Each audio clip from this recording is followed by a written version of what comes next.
Au cœur de la société. Au cœur de la société est une émission préparée en synergie par les radios Inzamba, Agatekakawe, Radio RPA, Ijwi Yabanyagihugu, ainsi que la radio-télévision Renaissance.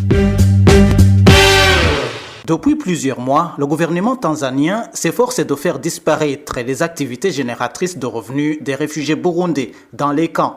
Mais les réfugiés estiment que la disparition totale de ces activités va empirer la situation qui était déjà presque invivable. Comment les défenseurs des droits humains interprètent-ils le comportement du gouvernement tanzanien? Vous entendrez leurs réponses sur différentes questions posées au cours du mini-magazine Au cœur de la société. Vous êtes avec Emile Niwasumba. Bienvenue.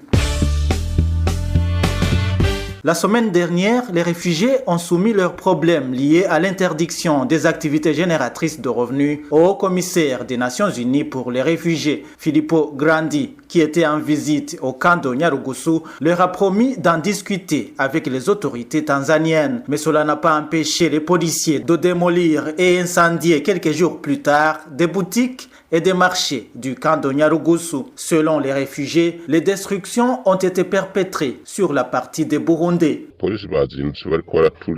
Ce réfugié dit que les policiers ont incendié et démoli les marchés et les boutiques. Il dit aussi que des réfugiés ont été arrêtés. Ils étaient suspectés de prendre des images. Au total, 4 réfugiés ont été arrêtés, puis relâchés par la suite. Mais selon nos sources, les policiers ont confisqué leur téléphone portable. Le vice-président de la coalition burundaise des défenseurs des droits humains vivant dans les camps des réfugiés donne son interprétation du comportement des autorités tanzaniennes. L'interprétation que nous pouvons donner à cette attitude du gouvernement tanzanien de continuer à persécuter les réfugiés burundais qui se trouvent à Nyarugusu et à Nduta, le message qu'ils donnent, ils disent qu'ils n'ont pas de place dans ce pays. La preuve en est que les réfugiés congolais qui se trouvent à Nyarugusu, les biens ne sont pas touchés. Même les discours des autorités tanzaniennes révèlent la haine que ces autorités ont envers les réfugiés burundais. Ils demandent souvent aux réfugiés burundais de rentrer chez eux. Vous avez entendu le directeur général en charge des réfugiés au ministère de l'Intérieur, M. Soudima Kibasi.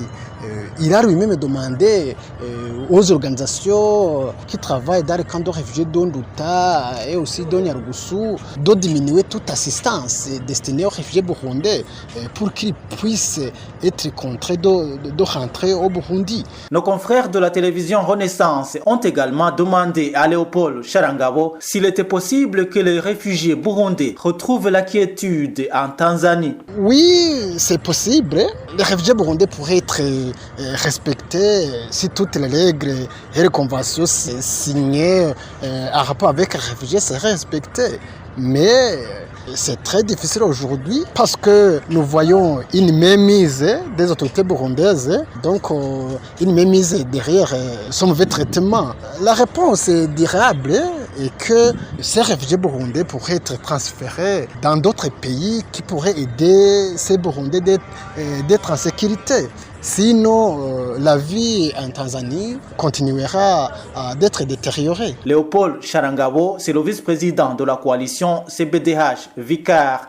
Les problèmes auxquels font face les réfugiés burundais de Nyarugusu sont similaires à ceux rencontrés par les Burundais réfugiés en Nduta. La Tanzanie étant le pays qui abrite le plus grand nombre de réfugiés burundais. À la fin du mois de juillet, la Tanzanie comptait près de 146 000 réfugiés burundais sur son sol.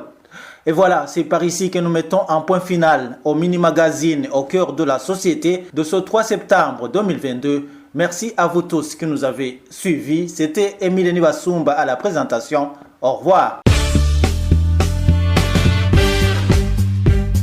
C'était l'émission Au cœur de la société.